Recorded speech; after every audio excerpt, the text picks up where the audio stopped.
আসসালামু আলাইকুম ওয়া রাহমাতুল্লাহি ওয়া বারাকাতুহু। ইন্নাল হামদালিল্লাহি কুল্লা ওয়াসসালাতু ওয়াসসালামু আলা রাসূলিল্লাহ আল্লাযী লা নাবিয়্যা বাদা ওয়া আলা আলিহি ওয়া সাহবিহি আম্মা বাদ। সুপ্রিয় দর্শক, ফটিকা জীবন জিজ্ঞাসা পাওয়ার্ড বাই স্বপ্নধারা অনুষ্ঠান থেকে সকলকে জানাচ্ছি আন্তরিক মোবারকবাদ। বন্ধুগণ, জীবন ঘনিষ্ঠ যে কোনো বিষয়ে প্রশ্ন করব আমরা। ছোট ছোট করে প্রশ্ন করব, স্পষ্ট ভাষায় প্রশ্ন করব এবং বিদগ্ধ প্রশ্ন করব, এলোমেলো যাতে না হয়ে যায়। আর একটি খবর এই সময়ের জন্য মনে রাখতে হবে, সেটা হলো যে আসলে এই অনুষ্ঠানটি অনেক অ্যাডে ভর্তি থাকবে, আবার অ্যাড নিয়ে আপনারা অনেক কথাও বলবেন। তা না করে আমরা বুঝার চেষ্টা করি এবং ছোট ছোট আকারেই থাকার চেষ্টা করব। মাঝে মাঝেই বিরতিতে যাব, এই জন্য কারো লম্বা যেন না হয়ে যায়। আমরা একটি দোয়ার জায়গায় চলে যাচ্ছি, সেটা হলো আমাদের এটিএন বাংলার ক্যামেরাম্যান কাউসার আলম। তার স্ত্রী দুনিয়ার থেকে বিদায় নিয়েছেন। ইন্না লিল্লাহি ওয়া ইন্না ইলাইহি রাজিউন। আমরা মরহুমার জন্য দোয়া করব, আল্লাহ রাব্বুল আলামিন ক্ষমা করে দিন, জান্নাতুল ফেরদাউস নসিব করুন, শোকাহত পরিবার যেন ধৈর্য ধারণ করেন। আজকে জবাব দিবেন বিশিষ্ট আলেম দ্বীন অধ্যাপক আনম রশিদ আহমদ মাদানী। আসসালামু আলাইকুম ওয়া রাহমাতুল্লাহি ওয়া বারাকাতুহু। ওয়া আলাইকুম আসসালাম ওয়া রাহমাতুল্লাহি ওয়া বারাকাতুহু। আহলান ওয়া সাহলান। জাযাকাল্লাহু খাইরান। কথা বলছি আমি ডক্টর শহীদুল ইসলাম বারাকাতি। আপনাদের সাথেই কথা বলবো। অপেক্ষমান কে আছেন, যাচ্ছি আপনার কাছে। আসসালামু আলাইকুম ওয়া রাহমাতুল্লাহ। আসসালামু আলাইকুম। ওয়া আলাইকুম আসসালাম। আসসালামু আলাইকুম। ওয়া আলাইকুম আসসালাম। শুনতে পাচ্ছি ভাই, বলুন, জি হুজুর। প্রশ্ন করুন। জি জি, আমি হুজুর জানতে চাচ্ছি যে যাকাত যে দিব আমি, যাকাত কি শুধু রমজান মাসে সিলেক্ট করে দিতে হবে না অন্য মাসের এক বছর পরে হিসাব করে দেওয়া দিব? হ্যাঁ, রমজানে বা বছরের যে কোনো সময় জাকাত দেয়া যাবে কিনা আপনার প্রশ্ন পেয়েছি। দ্বিতীয় প্রশ্ন বলুন। আর আজকে আমার ওয়াইফের রোজা রাখছে, কিন্তু পাতলা পায়খানা হয়েছে, এতে কি রোজার কোনো সমস্যা হইব? আচ্ছা, ঠিক আছে। আর কোনো প্রশ্ন? না না না, ওকে। ধৈর্য ধারণ করুন, জবাব শুনুন। জি। اللهم لك الحمد حمد الشاكرين وصلي وسلم على رسولك الأمين وآله وصحبه من تبعهم بإحسان إلى يوم الدين। যাকাত যে কোনো সময় দেওয়া যায়, তবে মাস বছর হিসাব করতে হবে চান্দ্র মাস, মুহররম থেকে জিলহজ পর্যন্ত যে কোনো মাস। তবে মুসলিম উম্মার একদম নিয়মিত প্র্যাকটিস হচ্ছে তারা রমাদান 1 তারিখ থেকে শুরু করে পরবর্তী শাবানের 29-30 পর্যন্ত যাকাত বর্ষ ঠিক করে রমাদানে দিতে থাকে। অতএব যেহেতু রমাদান কোরআন নাজিলের মাস, সিয়ামের মাস, বরকতের মাস, অতএব রমাদানে যাকাত দিলে সওয়াব বেশি হবে। তবে বছরের যে কোনো সময় যাকাত দেওয়া যাবে। দ্বিতীয় প্রশ্ন বোনের যে ভাইয়ের, যে আপনার স্ত্রী রোজা আছে কিন্তু তার বাথরুম সমস্যা হচ্ছে না, এতে সমস্যা নেই, তার যথারীতি তার সিয়াম সঠিক হবে ইনশাআল্লাহ। বমি যদি হয় বেশি পরিমাণ? হ্যাঁ, বমি যদি বেশি পরিমাণ হয় তখন রোজা থাকবে না বলে কেউ কেউ মত দিয়েছেন। জি। এখন রোজা নেই, বমি হয়েছে বেশি, এই অবস্থাতে সে কি আবার খাবার গ্রহণ করবে না কি করবে? এখন যদি রোজা রাখা অবস্থায় বমি বেশি করেন, এটা কিন্তু কারো কারো মত, কিন্তু অনেকের মত হচ্ছে না বমি তো রোজা নষ্ট হয় না। এখন বমি হওয়ার পরে আপনি যদি নতুন করে খান, তাহলে এইটা এইভাবে হইতে পারে যে আপনি অসুস্থ, রোজা রাখতে পারবেন না, কিন্তু পরবর্তী খেলে তার রোজা হবে না। শুকরান। দুঃখিত। রোজা অবস্থাতে বিভিন্ন সময় বিভিন্ন অবস্থা ধারণ করে, দেখা গেল তাকে ইনসুলিন গ্রহণ করতে হচ্ছে, কখনো ট্যাবলেট খেতে হচ্ছে, কখনো ইনহেলার গ্রহণ করতে হচ্ছে, এগুলির কি হুকুম? মূল কথা হচ্ছে খাবার পানীয় জাতীয় কিছু পেটের ভিতরে যাবে না। এই যে যারা শ্বাসকষ্টে ভোগেন তারা যে আপনার ইনহেলার নেন না, এতে কোনো সমস্যা নাই। তারপরে চোখে ড্রপ দিবেন, সমস্যা নাই। কানে ড্রপ দিবে, সমস্যা নাই। কিন্তু খাবার জাতীয় বা পানীয় জাতীয় কিছু আপনার যদি ভিতরে যায়, তাহলে তাতে রোজা নষ্ট হবে। শুকরান। আমরা দেখছি ফটিকা জীবন জিজ্ঞাসা পাওয়ার্ড বাই স্বপ্নধারা অনুষ্ঠানের সঙ্গে থাকার জন্য অনেক অনেক ধন্যবাদ। আমাদের কাছে থাকে অনেক প্রশ্ন এবং এরপরেও আমরা যাব প্রশ্নের কাছে। তার আগে শেখ আপনার কাছ থেকে জানতে চাচ্ছি, রমাদান কারিম চলছে, কিছু কিছু কারণে রোজা ভঙ্গ করার পরে কাফফারা দিতে হয়, আর কোনোটার পরে শুধু একটা রোজা করলেই চলে। তাহলে কি কি কারণে রোজা কাফফারা দিতে হবে? রোজার কাফফারা তো খুব কঠিন বিষয়। সেটা হচ্ছে কেউ যদি রোজা রেখে রোজা ভাঙে, ভালো করে বুঝতে হবে, মানে রোজা রাখলো তারপরে ভাঙলো, এই অপরাধটা সে কেন করলো? তাকে রোজা রাখতে বললো কে? এই জন্য তাকে কাফফারা দিতে হবে। ওই যেদিন ভেঙেছে তার পরিবর্তে একদিন, এরপরে কাফফারা হয়েছে শাহরাইনে মুতাতালিয়াইন, পরপর 2 মাস। অনেকে 60 দিন বলে, 60 দিনটা ঠিক না, কারণ চাঁদের হিসাব তো, যদি একটা 29 হয় একটা 30 হয় তাহলে তো 59 হবে। এটা খুব কঠিন শাস্তি। গোলাম আজাদ করবে, না হলে 2 মাস সে টানা সিয়াম পালন করবে। তাও যদি না পারে তাহলে 60 মিসকিনকে খাবার দিতে হবে, প্রতি মিসকিনকে 1.5 কেজি পরিমাণ খাবার। এই হচ্ছে কাফফারা। এটা হলো রোজা রেখেছে আবার রোজা ভেঙেছে স্বেচ্ছায় সজ্ঞানে, আর একজন স্বেচ্ছায় সজ্ঞানে রোজা রাখিয়ে নেয়, তার বিষয়টা আল্লাহ দেখবেন, কারণ সে আল্লাহ একটা বিধান লঙ্ঘন করেছে। তার জন্য কাজা কাফফারা, সে অনুতপ্ত হয়ে তওবা করবে, পরে বেশি বেশি করে আপনার সিয়াম, নফল সিয়াম পালন করবে, তার জন্য কাফফারা নয়। জি, শুকরান। আসবো এই বিষয়ে আবার কথা বলবো ইনশাল্লাহ। আসসালামু আলাইকুম ওয়া রাহমাতুল্লাহ।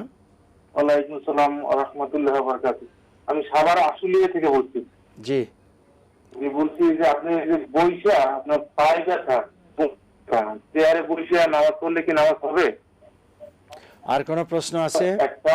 দ্বিতীয় প্রশ্ন, কিন্তু আরেকজনের ফতোয়া দিল, যে মাসালা দিল যে চেয়ারে বসে নামাজ হবে না, কিন্তু পাও বিছিয়ে আপনার নামাজ পড়তে হবে। সেক্ষেত্রে আপনি দেখা যাচ্ছে পাও পশ্চিম দিকে ফিরে গিয়ে বসে নামাজ পড়ে। আচ্ছা, আর কোন প্রশ্ন? যে আর কোনো প্রশ্ন নেই। জবাব শুনুন। জি ভাই, আপনার প্রশ্ন 2টা না, মূলত একটাই প্রশ্ন। আসলে এই যে রোগ ব্যাধি, বসতে না পারা, হাঁটু ব্যথা, কোমর ব্যথা, মাজা ব্যথা, এগুলো তো আগেও ছিল, কিন্তু তখন চেয়ারে বসে কেউ সালাত আদায় করে আমরা খুব একটা দেখি নাই। আপনি দেখেছেন মসজিদে এত চেয়ার? কবে থেকে দেখেন? বড় জোর 15 বছর। এখানে সমস্যা হচ্ছে একটা প্রবণতা হয়ে গেছে, একজন দেখা দিয়ে আরেকজন, আরেকজন দেখা দিয়ে আরেকজন। এখন চেয়ারম্যান বহু হয়ে গেছে, প্রতি মসজিদে অনেক চেয়ারম্যান। এবারে শরিয়া কি বলে? শরিয়া বলে তুমি দাঁড়িয়ে সালাত আদায় করো, সল্লে কায়মান। পারো না, বসে সালাত আদায় করো। এখন যদি কোনো ব্যক্তি দাঁড়াতে না পারে তাহলে বসে আদায় করবে। এখন বসতে সমস্যা, হাঁটু ভাঁজ করতে পারে না বা কোমর বাঁকা করে সেজদা যেতে পারে না, এই অবস্থায় সে চেয়ারে বসে ইশারায় সালাত আদায় করতে পারবে। তাহলে আমাদের এই কথার সার কথা হচ্ছে যে চেয়ার হচ্ছে সব একদম সর্বশেষ অপশন। এখন যদি কেউ দাঁড়িয়ে সালাত আদায় করে, কিন্তু সে রুকু দিতে কষ্ট, সেজদা দিতে কষ্ট, সে দাঁড়িয়েই ইশারায় রুকু দিবে, ইশারায় সেজদা দিবে। চেয়ারকে আপনার পরিহার করাই উচিত। কিন্তু এখন রুকুতে হাঁটু ভাঁজ করতে পারে না, সেজদা যেতে পারে না, কষ্ট হয়, সে চেয়ারে বসবে। এইভাবে যদি চেয়ার ব্যবহার করা হয় তাহলে চেয়ারম্যান বা চেয়ারে বসে সালাতের আদায়কারীর লোক অনেক কমে যাবে। শুকরান। আসসালামু আলাইকুম ওয়া রাহমাতুল্লাহ। জি, ওয়ালাইকুম আসসালাম ওয়া রাহমাতুল্লাহ। জি, প্রশ্ন। হ্যালো, হুজুর ভালো আছেন? আলহামদুলিল্লাহ, আলহামদুলিল্লাহ। প্রশ্ন করুন। আমার একটা প্রশ্ন ছিল, আমার 2টাই প্রশ্ন ছিল। তার মধ্যে সর্বপ্রথম প্রশ্নটা হচ্ছে, আমরা স্বামী স্ত্রী দুজনে গতকালকে রাত্রে একটু দেরি করে সেহরি খেয়েছি, ঠিক আছে? মানে সেহরির শেষ সময়টা চলে আসছে, আসলে মানে শেষ খাবারের শেষ অংশে গিয়ে আজান দিয়ে ফেলছে। তো এখন মানে ওই মুহূর্তে কি করণীয়? আমি যদিও আমরা দুজনেই রোজা রেখে দিয়েছি, রোজা ভাঙি নাই, ঠিক আছে, আমরা দুজনেই রোজা রাখছি। আলহামদুলিল্লাহ কবুল করার মালিক আল্লাহ, সেটা বুঝি, কিন্তু এখন আমাদের করণীয় কি, এটা মানে হচ্ছে 1 নম্বর প্রশ্ন। আপনি যখন আপনি একটু থামুন, আপনি যখন আজান শুনলেন তখন আপনি কি করেছেন ওইটা আগে বলুন। আপনার মুখের খাবার কি খাইলেন, নাকি আরো 2 লোকমা খেলেন, নাকি ওই সময় স্টপ হয়ে গেলেন, কোনটা? মানে আমার মুখে যেটা ছিল সেটা আমি খেয়ে ফেলছি। আচ্ছা, পরবর্তীতে আর খাননি? না, আর খাইনি। আচ্ছা, গেল এই একটি। আর কি প্রশ্ন? দ্বিতীয় প্রশ্ন করুন। দ্বিতীয় প্রশ্নটা হচ্ছে যে এলাকার মধ্যে একজন লোক সুদ খায়, তো ওই ব্যক্তি মসজিদ তৈরি করছে আর কি, ঠিক আছে, মসজিদ নির্মাণ করছে। ওনার ওই মসজিদে নামাজ পড়লে নামাজ হবে কিনা, বা কোরআন হাদিস কি বলে যেতে পারে? ওনার এই টাকা কি সুদের টাকা নাকি আপনি কি জানেন? হ্যাঁ জানি, সেটা ওনার সুদের টাকা। আচ্ছা ঠিক আছে, ধৈর্য ধারণ করুন। আমরা দেখছি ফটিকা জীবন জিজ্ঞাসা পাওয়ার্ড বাই স্বপ্নধারা অনুষ্ঠানের সঙ্গে থাকার জন্য অনেক অনেক ধন্যবাদ। আমাদের কাছে কিছু প্রশ্ন বিরতির মধ্যেও এসেছে। শরীয়তপুর ডামুড্ডা থেকে আব্দুল কাইয়ুম সাহেব জানতে চেয়েছেন যে প্রবাহমান যে লালা শরীরের ভিতরে আছে, মুখে চলে আসে, এই লালা জমা করে খেলে রোজা নষ্ট হবে কি না? আরেকটা প্রশ্ন আছে অপেক্ষমান। আসসালামু আলাইকুম ওয়া রাহমাতুল্লাহ। ওয়ালাইকুম সালাম ওয়া রাহমাতুল্লাহি ওয়া বারাকাতুহু। হুজুর, আমি সুনামগঞ্জ ধরমপাড়া থেকে ইনুস বলছিলাম। জি, প্রশ্ন করুন। হুজুর, আমার দুইটা প্রশ্ন। প্রথম প্রশ্ন হলো, রাসূল সাল্লাল্লাহু আলাইহি ওয়াসাল্লাম বলেন যে সিয়ামের প্রতিদান আল্লাহ রাব্বুল আলামিন নিজে দিবেন। প্রশ্ন হলো যে এই অন্যান্য ইবাদতের ক্ষেত্রে তো আল্লাহ রাব্বুল আলামিন এই কথা বলেন, সিয়ামের ক্ষেত্রে আল্লাহ রাব্বুল আলামিন এই কথা বললেন কেন? আর 2 নম্বর প্রশ্ন হচ্ছে যে আল্লাহ রাসূল বলেন আমাদের সিয়াম এবং আহারদের কিতাবের সিয়ামের মধ্যে পার্থক্য হলো সেহরি খাওয়া। কথার মানে কি একটু বুঝে বলবেন? ইনশাআল্লাহ বলা হবে, ধৈর্য ধারণ করুন। শেখ প্রথমে যে বিরতি থেকে জি, বিরতির আগে এক ভাই প্রশ্ন করেছেন, তারা স্বামী স্ত্রী দেরি করে শহর গ্রহণ করেছেন। আমরা তো সেহরি বলি, আসলে আমাদের একটা অনুষ্ঠান আছে, সুহুর অনুষ্ঠান, ভোর রাতের খাবার হচ্ছে সুহুর। তো খাবার খাওয়া অবস্থা আজান দিয়েছেন, মুখের ভিতরে যেটা ছিল এটা খেয়ে ফেলছে, পরে তিনি সিয়াম রাখছেন, তারা না হয়ে যাবে, আপনি তো পরে আর খান না, মুখে যেটা ছিল এটা। এভাবে একটা হাদিস আছে যে তোমরা সামনে যে খাবারটা আছে এটা খেয়ে, আপনি তো প্লেটের খাবারটা খান নাই। অনেকে এই হাদিসের আলোকে বলে যে প্লেটে যে খাবারটা আছে এটা খাওয়া যাবে। তো আপনি ওই মানে সন্দেহ রাখার কোনো প্রয়োজন নেই, আপনার সিয়াম হয়ে যাবে। আচ্ছা, এই সময় মুখে আছে অন্য খাবার কিন্তু পানি ছাড়া একটা অতৃপ্তি থেকে যায়, পানি কি খাওয়া যাবে? হ্যাঁ, তখন আপনি যেহেতু পানি, হ্যাঁ আপনার কষ্ট হলে তখন তাৎক্ষণিক একটু পানি খেয়ে নেবেন। এই 2-1 মিনিটের জন্য আল্লাহ এত পাকড়াও করবেন না বান্দাদেরকে। সুদখোর মসজিদ করেছে, এখন আপনি যদি নিশ্চিত হন সুদখোরের মসজিদ সুদের টাকা দিয়ে করেছে, বাংলাদেশের অধিকাংশ মসজিদের তো অবস্থা তাই। তাহলে এইভাবে আমরা যদি বিষয়টা খুব জটিল করে ফেলি তাহলে নামাজে পড়তে পারবো না। এটা দায়িত্ব ছেড়ে দেন, তারটা সে আল্লাহ দেখবে, তার জবাব সে দিবে। যেহেতু ওয়াকফ করা জমিন আর মসজিদ হয়েছে, আমরা সেখানে সালাত আদায় করতে থাকি। মানে আমাদের কাজ হলো নামাজ পড়া। হ্যাঁ, নামাজ পড়া, এটা কি টাকা দিয়ে বানানো হয়েছে, এটা খোঁজাখুঁজির দরকার নেই। নামাজ পড়া এবং জামাতে পড়া। জি, মুখে আপনি লালা জমাবেন কেন? এটা তো খারাপ অভ্যাস, এর স্বাস্থ্যগত দেখতেও ঠিক না। আসে চলে যাবে, আসে চলে যাবে। আর মুখে যদি অল্প থুতু বা কিছু হয় গলার ভিতরে চলে যায় তাহলে ঠিক আছে, কিন্তু আপনি বেশি করে জমাইয়া খাবেন, এটা তো প্রশ্নবোধক। আপনার সিয়াম হবে কিভাবে, যেহেতু আপনি অনেকগুলি খেয়েছেন? এটা মনে হয় বাস্তবসম্মত না, হয়তো আপনি বলার জন্য বলে ফেলেছেন। এতটা কেউ জমায় না, যতটুকু আসে গলার ভিতরে চলে যায়, এতে কোনো সিয়ামের সমস্যা হবে না। এটা একটা সায়েন্টিফিক হলো যে আসলে সব সময় আসতেছে, এখনো আসতে থাকে। এটাকে নিয়ে আপনি কোনো সময় ভাববেন না কাইয়ুম ভাই, টেনশন না করলে আর জমাই হবে না। জি ভাই প্রশ্ন করেছেন, আল্লাহ সুবহানাহু ওয়া তাআলা নিজ হাতে নিজে প্রতিদান দেবেন, কারণ কি? কারণ হচ্ছে আল্লাহ নিজে বলছেন যে আমার বান্দা আমার জন্যই পানাহার ছেড়ে দিয়ে, হুয়া ইয়াদাউ তাআমাহু ওয়া শারাবাহু লিআজলি, আমার কারণে, অন্য কোনো পার্থিব কোনো স্বার্থ নেই। যেমন নাকি অন্যান্য পার্থিব স্বার্থ থাকতে পারে। এই যে আমাদের নির্বাচন হয়ে গেল, পাইকারি হারে গণহারে আমাদের নির্বাচন যারা প্রার্থী হয়েছেন তারা সালাত আদায় করেছেন, আগেও না, এখন তো মোটেই না। আর যারা ফেল করছে তাদের তো কথাই নাই।